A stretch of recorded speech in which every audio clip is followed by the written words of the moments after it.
State news 71 में आप सभी का स्वागत है। सर्वप्रथम आप सभी को विजयदशमी पर्व की हार्दिक शुभकामनाएं। सढौरा को उपमंडल का दर्जा दिलाए जाने की मांग को लेकर लगातार सढौरा में नुक्कड़ सभाएं आयोजित की जा रही हैं। इसी कड़ी में बीती रात श्री दुर्गा मंदिर में छठी नुक्कड़ सभा का आयोजन किया गया। इस नुक्कड़ सभा में पहुंचकर लोगों ने इस मुहिम को अपना पूर्ण समर्थन देने का आश्वासन दिया। तो हमारा जो सढौरा है वो बिल्कुल पिछड़ता जा रहा है। कल पिछला सारा इतिहास उठा के देख लो कि सढौरा में क्या था, और आज का इतिहास उठा के देख लो। कभी यहाँ सिनेमा घर भी होता था, कभी यहाँ उर्दू का छापाखाना भी होता था, कभी यहाँ मतलब कमेटी सबसे पुरानी होती थी यहाँ। लेकिन आज वो हर चीज़ धीरे धीरे यहाँ से चली गई पलायन करके। उसका कारण ये है कि हमारा इलाका हमेशा से पिछड़ता रहा है, और पिछड़ने का कारण मैं किसी भी राजनेता को नहीं मानता। मैं हर मीटिंग में ये बात कहता हूँ, पिछड़ने का कारण हम लोग हैं। क्योंकि अगर कोई भी डेवलपमेंट का कार्य के लिए कोई भी हम लोग मुहिम रखते हैं, अभी पिछले 5 सालों से हम लोग 7 सालों से हम लोग हॉस्पिटल के पीछे लगे हुए थे। उसके लिए हम लोगों ने 2 अनशन किए, आज से 5 साल पहले किया, अब दोबारा करना पड़ा। एक बार पहले सीएम साहब उसको अनाउंस करके, अब दोबारा फिर उसको अनाउंस करना पड़ा। अगर हम किसी चीज़ के पीछे लगे हैं तो वो कहीं ना कहीं सिरे चढ़ी। तो इसीलिए अगर इस सढौरे को आगे तरक्की के मार्ग पे लेके जाना है तो इसका उपमंडल बनना बहुत जरूरी है। अगर उपमंडल बनेगा तो यहाँ सभी अधिकारी बैठेंगे, सभी अधिकारी बैठेंगे तो यहाँ सुविधाएं भी आएंगी। क्योंकि अगर अधिकारी बैठे हैं तो हर चीज़ की वहाँ आवश्यकता होती है। हेल्थ की भी आवश्यकता होगी, एजुकेशन की भी होगी, हर चीज़ की आवश्यकता होगी। बड़े अधिकारी बैठेंगे वहाँ हर चीज़ की जरूरत होती है। तो इसीलिए ऑटोमेटिकली हर चीज़ आती चलेगी। हमने अब इस लड़ाई को ये कह के चलना है कि भी ये लड़ाई मेरी है। किसी ने ये नहीं करना लेके चलना कि इस लड़ाई को राजन जी लड़ रहे हैं, कि इस लड़ाई को सेतिया जी लड़ रहे हैं, इस लड़ाई को बख्शी जी लड़ रहे हैं। हर आदमी ने ये मान के चलना है कि इस लड़ाई को मैंने लड़ना। अगर हम लोगों के मन में ये बात आएगी कि इस लड़ाई को मैं लड़ रहा हूँ, अगर हम अपने ऊपर लेके चलेंगे तो इस बात को, इस मुहिम को हम सिरे लगा सकते हैं। अगर हम लोग एक दूसरे की टांग खींचते रहेंगे तो जैसे पहले होते आए हैं वैसे ही अब ये देखो कि यहाँ से धीरे धीरे पलायन हो। कारण ये है जिनके बच्चे बड़े हो जाते हैं उनको पता है कि +2 के बाद यहाँ एजुकेशन नहीं है, हेल्थ का कोई साधन नहीं है। रात को कोई बीमार हो जाता है, किसी प्राइवेट डॉक्टर को उठा के देख लो, वो भी 10 बातें सुनाता है। अगर किसी के पास चले जाओ, हॉस्पिटल में चले जाओ, वहाँ कुछ देखने को नहीं मिलता। हैं सतपाल जी, बख्शी जी, राजन जी। उपमंडल बहुत जरूरी है। मतलब जरूरी क्या है, लोगों के अंदर ना कुछ पता नहीं क्या डर है, कुछ अभी भी जागरूकता थोड़ी सी कम है हमारे समाज में। यही देखा है कि लोग डरते हैं कि पता नहीं कोई FCSI आ जाएगी जी, क्या हो जाएगा। होना कुछ भी नहीं है, और फैसिलिटी आ जाएगी बहुत सारी। तो ये लोगों को जागरूक करने की जरूरत है। बहुत अच्छा प्रयास है जो आप मीटिंग्स वगैरह कर रहे हो। मैं तो बल्कि पहले भी राजी से पूछा था कि दुर्गा मंदिर में कब है बता देना, ताकि अपना प्रोग्राम कहीं और का ना हो। तो वही चीज़ है, लोगों को जागरूक करना है कि उपमंडल क्यों जरूरी है। सभी बातें आपने बताई दी हैं उपमंडल के बारे में। तो वही है, मतलब उपमंडल बनते ही जो बाहर जो हम देख रहे हैं बिलासपुर कहाँ से कहाँ पहुँच रहा है। अभी क्या देख लो, सड़कें जगाधरी तक जाने के लिए जो सड़क देखने में उसी में लगता है कि यार पता नहीं कहाँ आ गए, हमारा एरिया तो है ही नहीं है। मतलब इस तरीके की चीज़ें अपने आप ही होनी शुरू हो जाएंगी जैसे ही उपमंडल बनेगा। वही पहले बता रहे थे कि अफसर लोग आएंगे तो उनके लिए खुद प्रशासन को करना पड़ेगा, सभी को करना पड़ेगा उनके लिए, तो उसका फायदा हमें भी मिलेगा। तो यही चीज़ है कि उपमंडल बहुत जरूरी है, बहुत जरूरी है, मतलब बहुत जरूरी है। उसके अलावा अभी आज की डेट में कोई चारा नहीं। बहुत बढ़िया बात है, वहाँ के लोग एक होजुट हो रहे हैं। और मैं तो ये कहता हूँ कि बिना रोए तो माँ भी दूध नहीं देती। जब तक हम मांगेंगे नहीं, सरकार कुछ नहीं देगी। तो मांगना तो पड़ेगा ही, और मांगने के लिए सबको एक होना पड़ेगा। अब हॉस्पिटल के लिए राजन जी या सेतिया जी बैठे हैं अनशन पे, तो ये अपना नाम तो नहीं कर रहे भी हमने किया है, ये सभी का नाम कर रहे हैं, अपना अकेले का नाम नहीं ले रहे। अगर ये उपमंडल वाला भी काम हो जाता तो अपना नाम नहीं लेंगे, सभी का नाम होगा और उसका सभी को फायदा होगा, सिर्फ इनको फायदा नहीं है। मैं अभी कुछ दिन पहले सोच रहा था कि मेरे पास भी छोटी सी गुड़िया है, अगर वो 10th के बाद +2 के बाद ऐसा ना हो मुझे भी यहाँ से शिफ्ट होना पड़ जाए।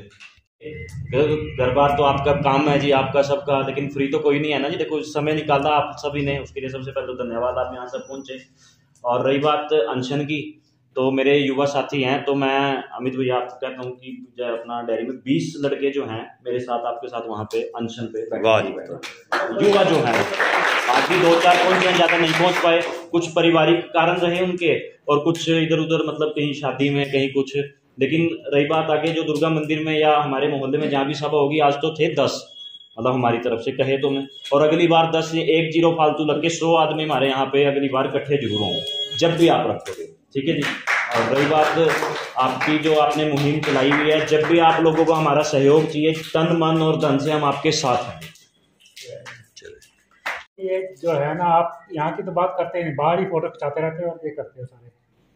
यहाँ के बारे में बात करो तो पता लगे कुछ, और कुछ नहीं करते। और यहाँ के विकास के लिए बात है, यहाँ पर अगर देखो SDM का ऑफिस होगा तो उनके पास चीफ मिनिस्टर कभी न कभी आएगा, वो आएगा तो उसको सड़क टूटी हुई दिखेगी तो बनवाएगा। अगर यहाँ कुछ नहीं होगा तो यहाँ कौन आएगा? कुछ नहीं होगा, कोई डेवलपमेंट नहीं होगी ऐसे। जब तक आपका कोई ऑफिस नहीं होगा, कुछ नहीं होगा, तो यहाँ कुछ नहीं हो सकता। यहाँ सारे बस एक और चक्कर देखा मैं तो 3 साल से ही हूँ, एक और तो कहीं काम होता है, हर किसी को होड़ है कि ये काम मैंने करवाया है, मैंने करवाया। ये जो है ये सबसे मेन मुद्दा है कि यहाँ का जो विकास नहीं हो पाता, उसमें जो होना चाहिए। आप चलो ठीक है, एक काम कराया, बहुत अच्छी बात है, यहाँ एक काम हो गया, थोड़ा हमारी तरफ भी देख लो। पर यहाँ क्या करते हैं, मेरा काम नहीं हुआ, वो ये काम भी बंद होना चाहिए। और उस वजह से कहीं ना इधर काम होता है ना उधर काम होता है। आप तो यही बोलते हैं। करता हूँ, आप हमारे शहर की मुहिम में जुड़ रहे हो, हमारा साथ दे रहे हो, जो कि एक बहुत ज़रूरी है। आज हमारे शहर को उपमंडल बनाने की ज़रूरत क्यों पड़ रही है? आज हम शहर में इतना, इस तरक्की के दौर में हम इतना पिछड़ चुके हैं ना, कई बार दुख होता है। हम रोज़ बाज़ार में, जैसे कल की से चर्चा हो रही थी, हमारे सढौरा के बाज़ार में कम से कम 30% दुकानें बंद हो चुकी हैं। कच्चा बाज़ार तो पहले ठंडा हो गया था, अब बस स्टैंड के पास जो पक्का बाज़ार है स्टेट बैंक के आसपास, कम से कम वहाँ पे भी 15-20 दुकानें, 30% दुकानें बंद हो चुकी हैं। जो अगर यही हालात रहे ना हमारे शहर के, तो आने वाले 4-5 साल में हालात बहुत ज़्यादा बदतर हो जाएंगे। इसका कारण कौन है? इसका कारण हम ही लोग हैं। सरकार की तो यहाँ पे निराशाजनक सारी रही हैं बातें, तो उसमें हमारी भी कमी थी, हमारे लोगों में जागरूकता की कमी थी। हम कोई काम कोशिश करते हैं तो उसमें टांग खींचने वाले बहुत हो जाते हैं। भैया हमारा साथ दो यार, हम शहर का काम कर रहे हैं, कोई हमने कोई नौकरी नहीं चाहिए हमें वहाँ पर। हमारे शहर का भला होगा तो हमारा भी भला होगा। हम लोग जो एक चीज़ सीखी है, सबके भले में अपना लाभ है, सबका भला होगा, हमारा लाभ अपने आप हो जाएगा। हमें आर्थिक तौर से नुकसान हो रहा है, हमारे दुकानदार भाई यहाँ पे बहुत बैठे हैं, उनका रोजगार जा रहा है यहाँ पे। आमतौर पे मंदा तेजी चलता है ना, तो सब कहते हैं कि चलो कपड़े में, जूते में, सब में मंदा चल रहा है, मंदा तेजी है। और यहाँ पे किराने वालों का मंदा चल रहा है। हमारे शहर के आसपास के गांव भी कट करके बिलासपुर जाना करते हैं। क्यों? सरकारी काम को वहाँ जाना मजबूरी है। सरकारी काम जाएंगे तो अपना पर्सनल काम भी कराते हैं। यहाँ पे तो ये हालात हो चुके हैं। अब कई मेरे मित्र हैं जो सढौरा में सालाना नौकरी करते हैं, अब उनके परिवार भी है, बच्चे हो गए हैं, तो उनको भी सोचना पड़ता है कि छोटी से लेकर बड़ी चीज़ तक हमें बाहर निर्भर रहना पड़ता है। क्यों ना बाहर चले। काफ़ी लोग यहाँ से नैनगढ़ शिफ्ट होने को तैयार बैठे हैं।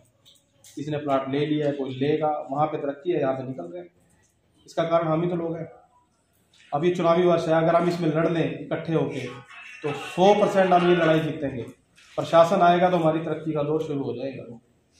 अब आपके सामने ये पिछले 10 साल में बिलासपुर का हाल, बिलासपुर कुछ भी नहीं था और आज जीरो से हीरो पे पहुंच गया 10 साल के अंदर अंदर। लोग वहाँ पे प्रशासन आया, प्रशासन करता गया, सरकार तरक्की होती गई। अब तो जैसे अब वहाँ पे कोर्ट बनी है बिलासपुर यमुनानगर रोड पे, आने वाले 2-4-5 साल में देखना क्या वहाँ पे रंगीनियाँ लग जाएंगी। तरक्की तो होनी है फिर वो बिलासपुर। कमियाँ हमारी हैं, हम किसी के ऊपर क्यों ठोकते हैं? आज तक हम नहीं जागरूक हुए थे। अब आपसे एक ही अनुरोध है, इसमें सारा बढ़ चढ़ के भाग लें। अपने दोस्तों मित्रों को ये बताएं कि इसका साथ है, चुनावी वर्ष है, इस साल लड़ो तो फ़ायदा मिलेगा। 4 साल पहले लड़ते रहोगे, ये साल निकल गया, फिर 5 साल के लिए यही बात है, फिर दिल्ली दूर, अब दिल्ली नहीं, तभी हम तुम्हें वोट देंगे। अब भाजपा के हाथ में तो इस टाइम कमान है, भाजपा भी कर सकती है। तो अब भाजपा नेताओं का भी पूरा साथ मिल रहा है हमें। वो हमारी इस डिमांड को आगे मजबूती से रखेंगे। हमें जल्दी से उम्मीद है CM साहब का भी टाइम मिलेगा। तो आप सबसे यही अनुरोध है, जिसमें हमारा साथ दें। जनता साथ देगी तो काम आसानी से होगा और बहुत जल्दी होगा। भगवान ने सुख रखा तो इलेक्शन से पहले हो जाएगा। तो आप सबसे ये अनुरोध है कि हमारा साथ दें और इस अनशन वाले पेज पे अपने इच्छा अनुसार जिसका दिल करता है शहर के लिए एक दिन देने का तो अपने साइन करें विद अपना मोबाइल नंबर। हम पहले मीटिंग करेंगे, सबसे सारी हमें जानकारी साझा करेंगे तो इस लड़ाई को आगे बढ़ाएंगे। धन्यवाद। निवेदन, मैं अधरंग से पीड़ित व्यक्ति हूँ। मैंने अपना नाम लिखवा दिया वहाँ से। मैं पैदल चल के आया, भगवान ने 2 हाथ और टांगे दे रखी हैं, तो मेरे अपने मन में कोई स्वार्थ नहीं है। सतपाल शर्मा जी और सेठिया साहब या मेरे बड़े भाई साहब बैठे हैं, महावीर जी बैठे हैं, नरेश बख्शी जी बैठे हैं, पर मैं इसके माध्यम से एक बात और आपको कहना चाहूँगा जो मेरे मन में खटकती है। पिछले 9-10 दिन से रामलीला का मंचन देख रहा हूँ, क्योंकि मैं बचपन से श्री राम जी का भक्त।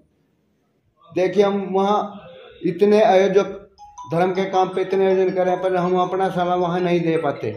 नींद के लिए हम अपना त्याग कर देते हैं, नींद तो ले लेते हैं, पर वो जो आयोजक कर रहे हैं धर्मपरायण व्यक्ति, तो हमको कम से कम आज लास्ट दिन है भाई। श्री राम जी ने मर्यादा पुरुषोत्तम थे, उन्होंने हमको कुछ शिक्षा दी है भाई के प्रति, पिता के प्रति और समाज के प्रति।